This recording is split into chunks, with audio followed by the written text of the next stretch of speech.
Tonton sampai selesai. Benarkah bukan Yesus yang mati di salib? Jangan lupa like, tinggalkan komentar, dan subscribe untuk konten-konten apologetika dan teologi mendalam lainnya. Shalom Babah. Shalom. Kita jumpa lagi Bah. Ini masih banyak pertanyaan yang harus kita berikan jawaban. Untuk kali ini kita akan berbicara seputar penyalipan Bah. Karena banyak sekali pemirsa yang mengirimkan pertanyaannya tentang penyalipan ini. Yang pertama, pertanyaan datang dari Saudara Harun Al-Rashid ini, yang menanyakan tentang apakah keterangan Alkitab tentang penyalipan itu bisa dipertanggungjawabkan secara historis. Mohon Baba bisa menjelaskannya. Ya, pertama begini, secara historis, secara sejarah. Dari abad pertama, ketiga, keempat, kelima, tidak pernah ada satupun data sejarah yang menyangkal tentang penyalipan. Jadi kira-kira seperti ini. Jangan mengaburkan antara tafsiran teologis sebuah kitab suci dengan data historis.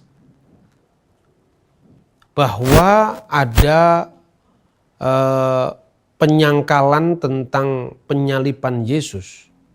Itu pernah terjadi pada kelompok yang namanya kelompok Gnostik. Tapi ini tidak pernah menyangkal dalam makna bahwa Yesus tidak disalib, tidak. Sebab orang Gnostik itu memahami bahwa Yesus itu tidak benar-benar jadi manusia. Dia itu hanya entitas yang bukan ilahi, bukan manusia, tetapi entitas intermediary being yang tidak benar-benar real.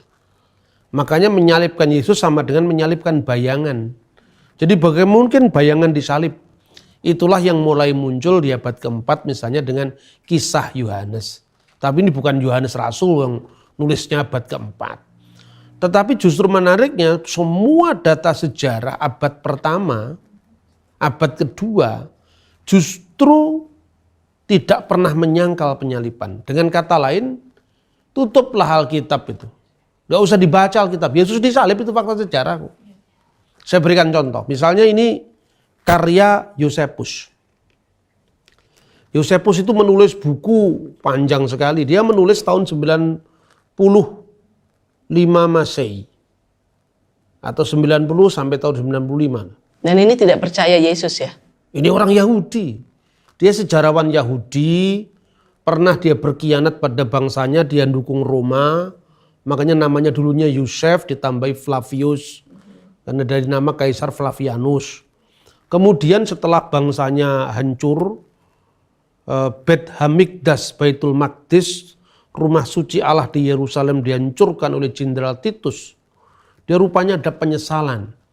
Lalu dia menebus penyesalannya itu dengan dia menulis buku Sejarah Kuno Bangsa Yahudi. Nah, inilah bukunya. Ini hanya salah satu dari buku jilid 18 dan 19. Ada kira-kira 20-an jilid. Itu tertulis di dalam bahasa Yunani dengan terjemahan bahasa Inggris, ya. Tapi juga ada yang terjemahan bahasa Arab, tapi itu teksnya Yunani dan Aramaik. Dia mengatakan Yesus disalib. Talmud Yahudi yang nyalib Yesus saja mengatakan Yesus itu disalib. Jadi tidak ada fakta sejarah manapun juga yang mengatakan Yesus tidak disalib. Karena ini fakta. Bahkan tanpa membaca Alkitab pun, kita bisa menentukan penyalipan itu terjadi pada masa siapa, siapa kaisarnya, siapakah wali negerinya, kapan Yesus disalib, kira-kira ancang-ancang tahunnya tahun berapa, bulan berapa, cara matinya itu pasti disalib, tidak dengan cara yang lain. Sebut satu contoh misalnya. Seorang selain Yosefus, seorang ahli hukum Roma, dia menulis sekitar juga tahun 90-an, namanya Claudius Tacitus. Ahli hukum Roma sekaligus dia senator Roma. Dia menulis masa kapan Yesus disalib itu, pada zaman apa Yesus disalib. Tulisan ini aslinya dalam bahasa Latin. Dia mengatakan aucto Victor nominis eus Christo. Kristus yang dari namanya itu istilah Kristen berasal, Tibero imperitate per procuratorem Pontium Pilatum supplicio advectus erat. Kristus yang karena namanya itu muncul istilah Kristen telah disalibkan pada zaman Kaisar Tiberius di bawah prokurator kita, wali negeri kita, yaitu Pontius Pilatus. Jelas. Begitu juga Yosefus. Yosefus itu menulis dalam teks Ibrani Yunaninya, ya, itu jelas sekali dia menulis tentang penyalipan Yesus itu. Dia mengatakan apa? Cara matinya bagaimana? Disalib. Karena Yosefus mengatakan itu. Dia mengatakan begini, stauro epitettimikotos Pilato. Yang artinya apa? Pilatus telah mengeksekusinya dengan cara disalibkan. Jadi cara matinya disalib. Kemudian kapan dia disalib? Traktat Sanhedrin itu bagian dari kitab Talmud, ini contohnya kitab Talmud, ya. Ada banyak traktat Sanhedrin, traktat Yoma, traktat Megillot Ta'anit. Pada traktat Sanhedrin 43a, dia mengatakan jelas bahwa Yesus itu matinya digantung BRF Pesah pada persiapan Paskah. Nah, Paskah yang dimaksud di sini bukan Paskah Kristen, tapi Paskah Yahudi, yaitu Paskah keluaran dari tanah Mesir yang dirayakan setiap malam tanggal 15 bulan Nisan, kira-kira bulan purnama Paskah Yahudi. Kira-kira kalau tahun Masehi kita kira-kira bulan Maret. Ini jelas kapan dia mati, siapa yang menyalib di bawah Pontius Pilatus, wali negeri Yudea sebagai jajan Roma, kaisarnya namanya Tiberius. Ya. Tercatat semua itu. Tercatat semua, dan tidak hanya itu. Misalnya ada lagi catatan Mara ben Serapion. Dia ini adalah filosof Stoa yang hidup di Syria pada saat itu. Dia membandingkan kematian Plato, Sokrates, kematian Sokrates yang dicatat Plato seperti kematian Yesus. Dia raja orang Yahudi itu telah disalibkan. Hukumannya apa? Bangsa Yahudi terpencar-pencar di seluruh dunia setelah dia kalah perang. Itu nulisnya dekat dengan peristiwa. Jadi artinya hampir semua data sejarah mencatat itu. Ada lagi catatan seorang sejarawan, kira-kira agak akhir tuh tahun 170, namanya Lucianus dari Samosata. Dia mengatakan apa? Kaum Kristen itu seperti yang kamu tahu menyembah seorang sampai hari ini yang mengemukakan ritus baru dan disalib karena alasan itu. Itu semua lengkap, dan memang di abad pertama seorang yang dianggap kriminal itu matinya disalib. Kalau dia warga negara Roman, matinya dipotong kepalanya. Karena waktu itu kan ada hukum yang disebut hukum yang berlaku bagi orang Roma. Itu namanya kira-kira ius Romanum. Paulus itu warga negara Roma, makanya sama-sama dianggap kriminal, bagi orang Yahudi matinya dipenggal. Tapi Yesus, Petrus, Andreas itu warga negara jajan Roma. Berlaku hukum bagi bangsa-bangsa jajan Roma. Ius Gentium matinya disalib gitu. Itu fakta sejarah. Tidak bisa dibatalkan hanya karena keyakinan teologis tentang Yesus nggak disalib, apalagi hanya tafsiran. Saya kira itu nggak bisa menutup penyalipan Yesus itu sama dengan Anda menutup matahari dengan sapu tangan. Nggak mungkin itu fakta sejarah. Tutuplah Alkitab, nggak usah dibaca Alkitab. Yesus itu disalib. Jadi penyalipan Yesus itu tidak tergantung Alkitab ada apa enggak. Tapi kalau Anda tanya untuk apa Yesus disalib, jawabannya di Alkitab. Makna penyalipan itu dalam Alkitab. Tapi fakta sejarah sepanjang abad nggak pernah ada yang meragukan penyalipan Yesus gitu. Iya. Lalu pertanyaan yang kedua ini, Bah, masih dari Harun Ar-Rasyid yang menanyakan apakah Yesus itu pendosa apabila ia mati di kayu salib. Ini ada kaitannya dengan kitab Ulangan, Bah. Ulangan 21, 22, 23. Oh iya, maksudnya Ulangan 21 ayat 23-23. Ini Kemungkinan juga begitu karena ini menulisnya. sering disalahpahami. Iya. Penguburan orang yang dihukum mati. Ini saya baca ayatnya. Apabila seorang berbuat dosa yang sepadan dengan hukuman mati, lalu ia dihukum mati, kemudian kau gantung dia pada sebuah tiang, maka janganlah mayatnya dibiarkan semalam-malamnya pada tiang itu, tetapi haruslah engkau menguburkan dia pada hari itu juga. Sebab seorang yang digantung terkutuk oleh Allah, jangan engkau menajiskan tanah yang diberikan Tuhan Allahmu kepadamu menjadi milik pusakamu. Karena orang Yahudi tidak mengenal hukum salib, kata salib, stauro, itu tidak ada di dalam Taurat, tidak ada. Yang ada mati digantung. Gitu? Artinya apa? Bentuk hukuman ini tidak menunjukkan itu disalib atau tidak. Ini tidak ada kaitannya langsung dengan Yesus. Karena ini hukum Taurat yang berbicara orang yang mati digantung tidak boleh dibiarkan bermalam-malaman, tapi harus diturunkan dari tiang, dari tiang gantungan itu pada hari itu juga. Sekali lagi ini tidak bicara tentang bentuk hukuman, karena apa? Ini kan ditulis di zaman Musa, Tauratnya Musa. Jadi tidak boleh menarik. Lah tidak boleh lah.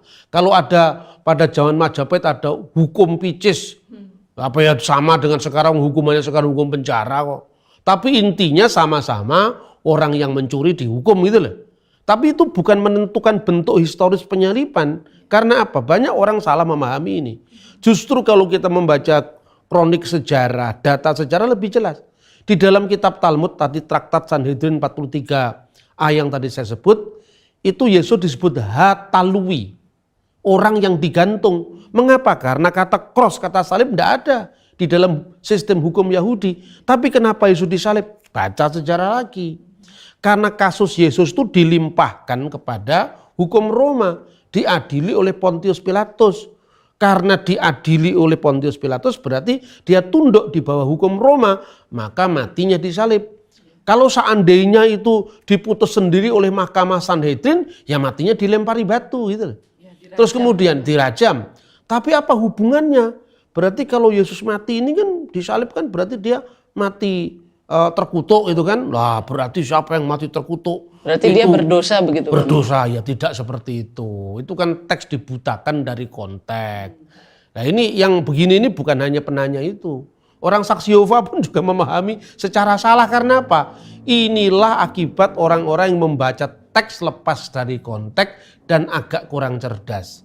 Seperti saksi Yehova itu. Makanya dikatakan, di Alkitab kan dikatakan Yesus itu digantung. Makanya dalam saksi Yehova itu tidak ada yang namanya salib, cross dalam bentuk ini tidak ada. Ya, hanya satu. Tapi hanya satu tiang begitu, karena dia memahami teks Taurat ini diterapkan bagi Yesus. Nah, teks ini muncul tahun 1300-an sebelum Masehi. Yesusnya pertama Masehi kan ya nggak mungkin. Masa hukuman penjara zamannya Pak Harto misalnya Kusni Kasdut harus dipahami dari hukum pada zaman Sriwijaya kan ya nggak mungkin. Ya orang beragama itu ada dua kemungkinan. Kalau menjadi pinter ya pinter sekali, tapi kalau menjadi bodoh ya tambah bodoh gitu loh. Karena apa? Dengan keyakinan terhadap kitab suci, itu dia lepas dari sejarah. Nah, ujung-ujungnya dia mengatakan sejarah itu kan relatif. Siapa yang menulisnya? Iya. Tapi kalau kitab suci itu kan wahyu, tidak bisa salah. Nah, itu wahyunya siapa dulu? Kan bagi orang Kristen wahyunya Injil. Bagi orang Islam wahyunya Quran. Tapi ya banyak orang Hindu percaya Quran kan ya enggak. Percayanya kan beda. Nah itu artinya apa? Kita ini memaksakan orang lain dalam paradigma atau pola berpikir kita. Ini hanya berlaku bagi Islam. Orang Kristen pun juga enggak boleh berpikir seperti itu gitu loh. Maka kita mesti objektif. Dan dengan demikian apakah Yesus terkutuk? Ketentuan tentang orang yang mati, apapun matinya, secara umum dalam kitab Taurat dia harus diturunkan sebelum hari berganti. Makanya dikisahkan dalam Alkitab seorang meminta pada Pilatus agar mayatnya Yesus diturunkan lalu diberikan kubur baru yaitu kubur Yusuf Arimatea. Karena apa? Hari Jumat pukul 6, pokoknya matahari terbenam kalau untuk waktu Indonesia, itu sudah memasuki hari Sabat. Tidak boleh mayat tergantung, itu fakta pertama. Fakta yang kedua, ini nggak bisa serta-merta harus dilakukan, oh berarti Yesus terkutuk. Sekarang pertanyaannya, seorang yang mati dibunuh itu terkutuk di mata dunia. Tapi Sayyidina Ali juga mati dibunuh. Umar juga mati dibunuh. Sayyidina Utsman juga mati dibunuh. Apakah mati terbunuh bagi para pahlawan iman ini? Sayyidina Umar, Utsman, Ali, Hasan, Husin, itu sama dengan matinya terbunuhnya orang terkutuk kan? Ya tidak loh. Itu loh caranya. Jadi artinya dari perspektif apa kita memang bagi orang Muslim, Sayyidina Utsman, Sayyidina Umar ini kan khalifah, khulafaur rasyidin. Tentu sekalipun dia mati yang di mata musuhnya itu terkutuk, tapi di mata Allah kan dia pahlawan. Orang yang mati syahid itu sebenarnya tidak mati, tapi dia hidup di sisi Tuhannya dengan sentosa. Kira-kira seperti itu loh. Karena matinya itu fisabilillah. Lah matinya Yesus itu, wafat di kayu salib itu fisabilillah kalau menurut pandangan Islam. Jadi dua ayat yang satunya muncul dari tahun 1300 sebelum Masehi kok ya bisa diterapkan untuk peristiwa historis di abad pertama, itu tidak masuk akal saya kira. Ya. Dan ini ada lagi yang menarik yang menanyakan apakah benar Yesus itu mati disalib? Karena ada yang berpendapat bahwa yang disalib itu sebetulnya bukan Yesus, tetapi Yudas Iskariot. Sekali lagi, jangan kaburkan antara fakta historis dengan narasi teologis. Itu kan narasi teologis pertama. Sejak kapan orang menafsir Yudas Iskariot? Di Al-Quran sendiri juga malah tidak ada kok. Tidak ada namanya ya? Tidak ada namanya, di Quran cuma dikatakan wa ma qataluhu wa ma sholabuhu walakin subihalahum. Padahal mereka tidak membunuhnya dan mereka tidak menyalibnya, melainkan yang diserupakan bagi mereka. Ini dalam dunia tafsir sendiri juga masih problematik. Munculnya Yudas Iskariot itu kan muncul dari tafsir-tafsir belakangan. Ya, tapi di dalam tafsir At-Tabari itu misalnya kalau ya bacalah dulu, itu bukan wilayah saya. Ya. Tapi artinya di tafsir At-Tabari itu kan dijelaskan ada perkembangan ide tentang penyalipan, itu kan perkembangan tafsir. Kalaupun tafsir ini benar, tentu tidak berlaku bagi orang Kristen. Ya. Karena apa? Ya bagi orang Islam itu benar, bagi orang sana nggak benar. Bagi orang Kristen Yesus Tuhan itu benar, bagi orang Islam tidak benar. Tergantung dari sudut pandang mana kita melihat agama kita masing-masing. Sebab apa? Munculnya penyangkalan salib diganti oleh Yudas itu tahun berapa? Itu kan setelah zaman Muslim, zaman Islam. Nah sementara Yosefus tahun 90, Tacitus 95, ya kan? Maraben Serapion sekitar tahun 150, bahkan lebih awal lagi. Lucianus dari Samosata tahun 170. Talmud sekitar kompilasi awal ya kira-kira abad 2 tahun 120 sampai 150-an. Semua tidak ada yang menyangkal kematian di kayu salib. Jadi jangan kaburkan sejarah dengan tafsiran keagamaan. Saya kira itu. Sehingga ya sejarah yang penuh bukti harus menjadi mitra bagi iman yang penuh bakti. Itu moto yang sangat bagus itu. Ya, itulah moto saya yang saya ajarkan pada setiap orang. Supaya kita tidak terlalu subjektif dalam memandang gitu loh. Iya, betul. Ada satu lagi ya, Abah. Ini pertanyaan tentang sebetulnya harinya apa sih? Hari Jumat, makanya Jumat Agung. Ada yang berpendapat itu hari Rabu, Bah. Begini, secara gramatika teks Alkitab itu bisa aja ditafsirkan karena kalau hitung-hitungan nggak genep 3 hari 3 malam loh kan. Kita lihat cara menghitung abad pertama, ya begitu yang pertama. Yang kedua, meskipun secara eksegese kitab suci kita bisa menafsirkan macam-macam, tapi data paling awal kan tidak mendukung itu hari Rabu. Yaitu contoh misalnya Didake. Didake itu anggap saja itu buku katekisasi abad pertama. Ditulis sekitar tahun 90 Masehi. Dia mengatakan hari persiapan itu ya memang hari Jumat. Kemudian kemartiran Polikarpus. Polikarpus kan meninggal pada hari persiapan Sabat itu. Dan itu muncul dalam dokumen di abad awal sekali. Polikarpus itu kan meninggal tahun 156 pada hari Jumat malam atau Jumat tenggelamnya matahari, sudah memasuki hari Sabat. Itu tercatat dalam Martirion Polikarpi, ditulis tahun 150-an, 156. Tanggalnya pun diketahui. Di data-data Sinaksarion itu dia meninggal tanggal 22 Februari ya, tahun 156. Satu lagi Ignatius dari Antioquia. Santo Ignatius dari Antioquia itu muridnya Rasul Yohanes. Ditahbis sebagai patriark gereja Syria Ortodok di Antioquia oleh Rasul Petrus sendiri sebelum Rasul Petrus berangkat ke Roma. Datanya sampai sekarang ada ini datanya. Ini. Nah, ini Abba Ar-Rasuliyun Apostolic Fathers karya dari Clement Al-Awal. Jadi Clement itu namanya disebut dalam Filipi pasal 4 ayat 2. Dia nulis buku ini. Ini fakta tertulis dalam bahasa Yunani dengan terjemahan bahasa Arab. Kenapa? Karena ini memang saya beli di Kairo ini.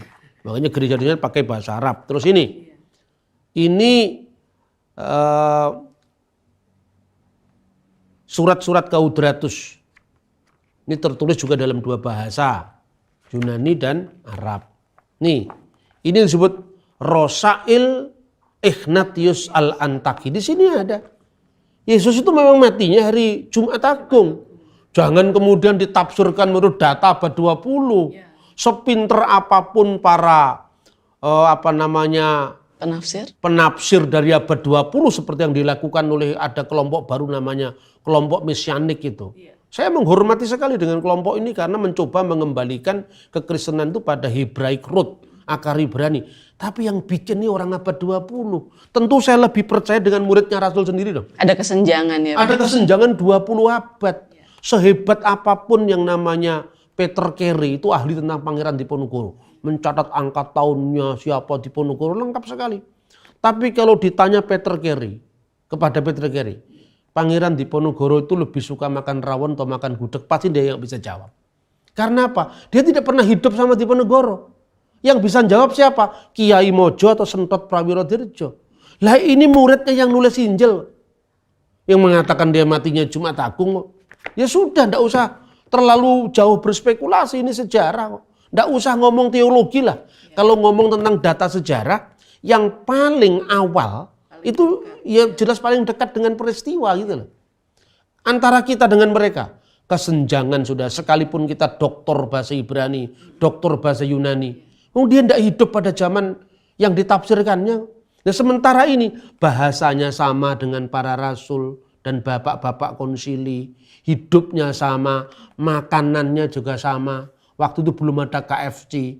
Lah orang yang nafsir sekarang makanannya McD, KFC kan tentu nggak cocok dengan zaman pertama. Gampangannya gitu loh. Orang itu mikir teologis itu dalam-dalam begitu. Oh, takatik ayat itu penting. Tetapi jangan butakan aspek sejarah. Gitu loh. Ya. Dan ini yang terakhir ini Mbak, ini agak masuk ke ranah teologi dan kelihatannya ini orang Kristen yang bertanya tentang Yesus itu mati sebagai manusia atau sebagai Tuhan. Kenapa Tuhan kok bisa disalib? Siapa yang ngomong Tuhan disalib? Ini orang itu tidak pernah ke gereja mungkin ini. Ya Tuhan jelas gak bisa disalib lah.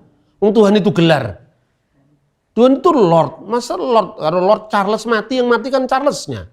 Lordnya gak bisa mati. Itu ada di Alkitab dibuktikan. Ya, terlalu banyak ayatnya itu, gak pernah baca Alkitab dia itu. Dia yang dibunuh dalam keadaannya sebagai manusia. 1 Petrus pasal 3 15 ayat 18. Gampang sekali jawabannya. Makanya kalau ke gereja itu jangan ngomong berkat-berkat. Itu yang menyebabkan otak kita ini tumpul. Teologi tidak pernah dipelajari, yang dipelajari ke gereja cari pesugihan. Kalau cari pesugihan ke Gunung Kawi, jangan ke gereja. Carilah dulu kerajaan Allah. Dengan kebenarannya semua akan ditambahkan kepada kamu. Gitu loh kira-kira. Betul. Iya, Mbak. Terima kasih banyak untuk tema tentang seputar penyalipan ini sudah cukup jelas Terima kasih untuk penjelasannya, Bah, dari sisi historisitas, dari sisi data-data kitab penunjang Alkitab maksudnya, dan juga dari ranah tafsir juga. Semoga para penanya yang sudah memberikan pertanyaan tentang seputar penyalipan ini bisa memahami semua jawaban-jawaban yang diberikan oleh Baba Nur.